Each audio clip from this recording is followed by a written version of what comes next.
I started a new job working at a high-level recovery hospital/facility. This facility monitors patients who need long-term critical care during their recovery. It is a 3-level floor facility, and I work on the 3rd floor as an EKG tech, monitoring all patients' EKGs. During that time, I worked on the 3rd shift from 7 p.m. to 7 a.m., and I had a second job working at another hospital on 1st shift from 8 to 5 p.m. Basically, I had very little sleep throughout the week. Back to the overnight job, I would drink a lot of coffee throughout my shift that was provided by my workplace, but the only way I can get coffee is down by the security on the 1st floor by the main entrance lobby. I remember that day when I started my shift. My supervisor told me that they closed the 2nd floor because there wasn't enough admitted patients on the 2nd floor to keep the floor open and have staff spread out into that floor. All the patients that were on the 2nd floor got allocated to either the 1st floor or the 3rd floor. So throughout the night, I would go back and forth to get my coffee on my breaks or when I need to get coffee and I got really tired. On this particular night, I remember getting most of my tasks completed by midnight, and after that, I would just be monitoring patients' EKG monitors. That basically consisted of staring at monitor screens. I don't remember the exact time, but it was well past 2 a.m. in the morning, and I was extremely tired. So, I decided to take a short break and make another trip to the 1st floor to grab another cup of coffee. Now, I should mention, the stairs moving through the floors were really only for emergency use. I mean, the staff can use them, but all the patients that were admitted on the 3rd floor were the most critical patients and bedbound dependent on someone else's care 24/7. The stairs, especially on the 2nd floor to 3rd floor, was a high priority secured unit floor. Anyways, almost always the staff used the elevators to move between the floors. Back to my experience, I got up from my workstation and proceeded to the 1st floor using the elevator. I got in the elevator and pressed the button for the 1st floor. The elevator door closed and started to move down. I remember hearing a weird screech sound as the elevator was moving down, something which I have never heard before, and it sounded like it came from a human voice making that screeching sound. It wasn't a mechanical machinery kind of screech. I brushed it off, tried not to make anything of it, and told myself that it's just the elevator making noises. As the elevator came to a stop, the door opened, and I realized that it was dark on the 1st floor, and the only lights I could barely see illuminating were the red exit signs. I instantly got goosebumps, which stimulated my hair on my body to stand up, a typical response of the sympathetic nervous system. I quickly realized that I wasn't on the 1st floor, but on the 2nd floor. I looked at the buttons on the elevator to see which floor button I had pressed, and the 1st floor button was still lit, meaning I did press on the right button I had intended. I quickly pressed the closed door button on the elevator and the door closed slowly. I then again pressed the 1st floor button to double check and confirm that it was pressed in hopes of the elevator moving down to the 1st floor. But, to my horrific shock, the elevator did not move and the door opened again. I then repeatedly started hitting the button on the 1st floor, but nothing happened. It felt like an eternity in the elevator. I felt like the only way out of this situation was to get to the stairs. There was a problem though. The exit stairs are located pretty much at the opposite end of the floor from where I was. That meant I had to walk pretty much throughout the entire dark, empty 2nd floor to get to the stairs. After summoning up what little courage I had left, I booked it, doing a semi-run walk to the stairs. I didn't want to do a full-on sprint in case I tripped myself in the traumatic moment and being so sleep-deprived. As I was moving through that floor, the motion lights would turn on section by section.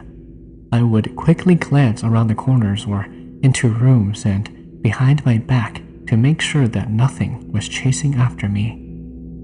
I eventually made it to the stairs and raced down the stairs to the first floor. I was extremely sweaty but felt so relieved when I got to the security guard. I got my coffee and told the security guard about what I had to endure and the elevator that was not working properly. I still had the rest of my shift to finish, so instead of taking the elevator again, I used the stairs and walked all the way up to the 3rd floor. I quit that job shortly afterwards, mainly due to being a zombie at work and how it impacted my quality of life.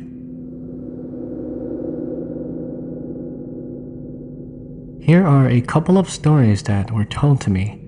One is about my niece and one is about my friend. I'll start with my friend first. She told me that a few years ago, her mom always made Hmong clothes for those dolls that you see at the Asian store. Well, at first it started out as small ones and it grew to become those 3-feet sized dolls. There was a couple of incidents with those 3-feet sized dolls. There was one where they put in the closet. Whenever the kids were playing, they would hear a knock coming from inside the closet. They'd open it and check, but there would be nothing. This kept on happening until one day my friend's dad just threw away the doll. Then that knocking stopped. A couple of months after that, my friend's mom decided to work on those dolls again. She then again bought another large doll to make clothes for. One day, while she was sleeping, she had a dream of the doll. The doll came to her in a dream and said in Hmong, "Why do you make clothes for me? You're alive and I'm not. Stop making me Hmong clothes." Then the doll proceeded to fight my friend's mom. She woke up and went to the closet and threw away the doll. Dang, she really threw hands with the doll in the dream. Now, here's a story from my niece. A couple of days prior to Halloween night, she had a dream. In the dream, she was sitting around the living room with her siblings. All of a sudden, she felt a chill and knew that no one should open the door should it ring. She told all her siblings not to open it. No matter what, do not open the door.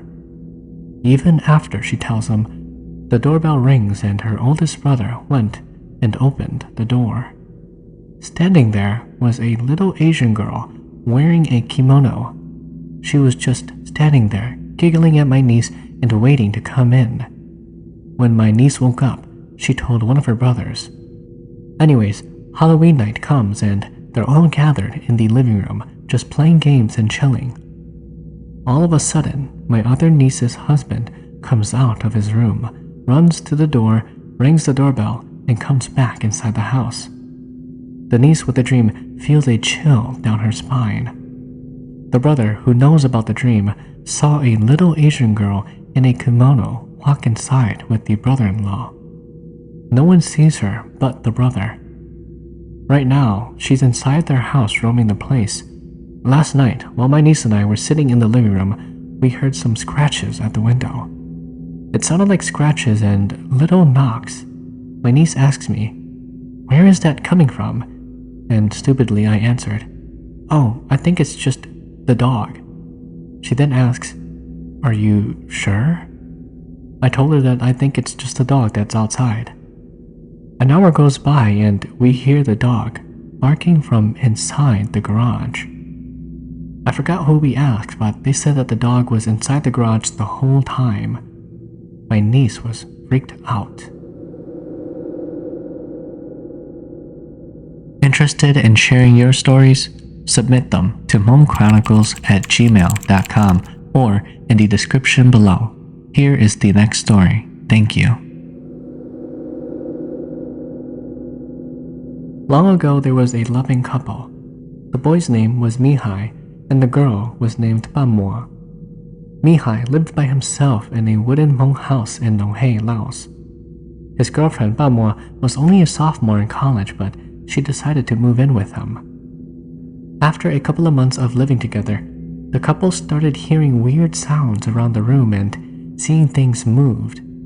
For example, one night, Bammo was looking for her car keys, and she swore up and down that she left it on the counter, but instead found them in the middle of the floor. Mihai thought that she was weird and just joking around. He wanted to prove to her that it was nothing, so he decided to buy a video camera to document the experiences by recording them while they slept because she claimed that she had some weird experiences in the bedroom. So the boyfriend set up his camera and caught strange growling voices. One night, they recorded the door of the bedroom moving.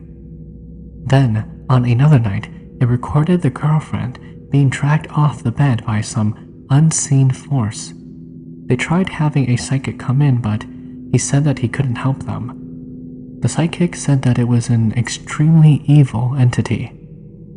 These experiences got more violent and creepier, so much so that the boyfriend decided for them to move out of the house until they could find some help. Before they could leave the house, the girlfriend said that she was feeling much better, so instead, they decided to stay in the house one more night. Late at night, the girlfriend woke up, looking as if she was possessed. She stared at the boyfriend for about 5 minutes, motionless, and then went downstairs to the kitchen. A few minutes later, she screamed super loud like something was attacking her. Mihai woke up frantically and jumped out of bed to find his girlfriend. He ran down the stairs to the kitchen, and then we hear the struggle of Mihai's bloody voice in pain. A few minutes later, there's thumping on the stairs, someone climbing the stairs pulling something heavy. The camera is still in the bedroom, and all of a sudden, Mihai's body is flung from the hallway and hits the camera in the bedroom. Pamua is seen in the corridor holding a bloody knife with blood all over her. She slowly crawls towards the camera and smiles, and then the camera cuts. That story was fake as hell. It sounds like Paranormal Activity, but imagine like a Hmong Paranormal Activity movie. That would be interesting. My sister-in-law used to live in this chicken couple place that was turned into apartment duplexes. Soon after they moved into the duplexes, weird things started to happen. The kids saw everything first, then it started happening to the parents. One night, the oldest daughter and the baby were home. It was dark, and the oldest daughter was on the computer taking web photos. She stared into the computer screen and saw a shadow behind her. She turned around and saw that there was nobody there. The baby was asleep, and if the baby woke up, she would hear him. She thought that it was nothing, so she continued on. The oldest daughter looked at the screen again and sees the same black figure by the door. Her back was facing the bedroom doors. By this time, she felt goosebumps but continued to take photos. After a few shots, she decided to check them out. The photos of her face were rotten looking. She got scared and deleted those photos. Anyhow, she said that everyone in the family has been seeing this black figure and at a point was scared to sleep at home. One night, they all decided to come sleep at my place. We asked them if they would put it to the test that their home is haunted. They decided to turn on the lights in their house and had the webcam on. The next day, we reviewed the footage. Nothing strange happened until the lights went off for a quick second and turned back on. So maybe this thing knows that they had a webcam and did not want to be seen. Anyhow, the mom was scared for everyone and decided to go see a fortune teller. She took her oldest daughter. The moment they stepped inside, the fortune teller said that he saw something strange about the oldest daughter. This was strange because he didn't even ask them anything. He gave the oldest daughter a necklace of coins and something else for her pillow. The fortune teller said that there was something wrong with her and that she needed to get help soon. Then he told them that there was something in their home and they need to move out as soon as possible or else things would get worse. However, when they do decide to move, they can't say out loud that they are moving because the thing will follow them. About a week later, they packed a few things and moved out slowly. The mom said that when they were leaving, she felt like the thing knew and were laughing at them. After a few months, they bought a house and thought that things were okay. However, the kids started to see things again. The baby boy would see it and point at the black shadow. Then the family was spooked over all again. A few weeks later, my father-in-law's sister came to visit and she did her thing to see why the ghost is after them. The aunt found out that the ghost is a girl and she liked the third son, so she followed him. The third son is the black sheep of the family. The aunt decided to bribe the ghost with money and food to leave the third son alone. The ghost agreed and they changed the name of the third son. Ever since then, the family lived in peace. This happened maybe 15 years ago or so. One of my brothers took on this farming job down south. He decided to take several of us with him to go pick baby cucumbers. The owners gave us 2 houses. One house was right across a cemetery, and the other one looked normal. Well, another brother went with us. He didn't want to sleep in the normal house and wanted to sleep in the van. While he was looking outside the van, he noticed something white was floating in one of the rooms of the house. He quickly ran inside the house and told us about it. I guess one of the elders said that there was nothing and we should just go to sleep. Well, being a bum at the time, that brother said something stupid, and all of a sudden, we heard a thump from the basement door. I got so scared and covered myself with a blanket and went to sleep. Here's another incident in that house. It was our first night there. There was already 2 Hmong families in that house, so my sister and I slept in one room with a bunch of kids. Well, I got the middle and my sister got the edge. According to my sister, she felt a little kid stand right in front of her. She reached up to see what the kid wanted. She touched the child and the child was cold all over. This was when my sister got up and looked around, but everybody was already asleep and the child was gone. This happened to one of my cousins from my mom's side of the family. The older brother of the person that this happened to and I hang out a lot. He told me about his little brother's experience with something that they cannot explain. One time, his little brother and one of their nephews went to check out some girls in a town 45 minutes away from where we live. He and his nephew went and rented a room at the motel. I forgot which motel this was, but after they rented the room, they went and put their things in the room and left for dinner. After dinner, they decided to go back to the motel before they started to go see the girls that they wanted to see. While they were driving back, they saw a hot-looking Vietnamese chick walking on the sidewalk. The 2 of them asked if she wanted a ride. This was a bad decision. For all they know, she could have been undercover. Anyways, they picked her up and took her back to the motel. She was really good looking, but she hardly ever spoke. She would only answer what they asked. The girl was with them for a couple of hours just hanging out and God knows what they were doing. Towards the end, before she left, she was playing on the cousin's phone. He left his phone on top of the TV and she grabbed it and started playing with it. After she left, my cousin's brother wanted to know what and why she was playing with his phone. It appeared that all of his contacts have been erased. He was pissed, knowing that she erased all of his contacts. Later that night, they went to visit their girls and came back home. On their way back home, his phone rang. A number that he wasn't familiar with showed up on the caller ID. He picked up the call, but there was nothing behind it. He would ask who it was, but nobody would reply. The phone call went like this for the entire way home. The next day, the same thing happened again, so instead he decided to return the call. He would dial the number and the operator would say that the number he's dialing is no longer in service. This would happen every time he calls back. This kept on happening for a couple of days until he was getting creeped out. After he told his older brother tried calling that same number back on his phone. When he gave that number a dial, the operator said that the number does not exist. He asked his little brother what was happening, and advised him to get rid of the phone. This was when they smashed the phone and got a new one. However, a couple of days later, after he got his new phone, that same number called again.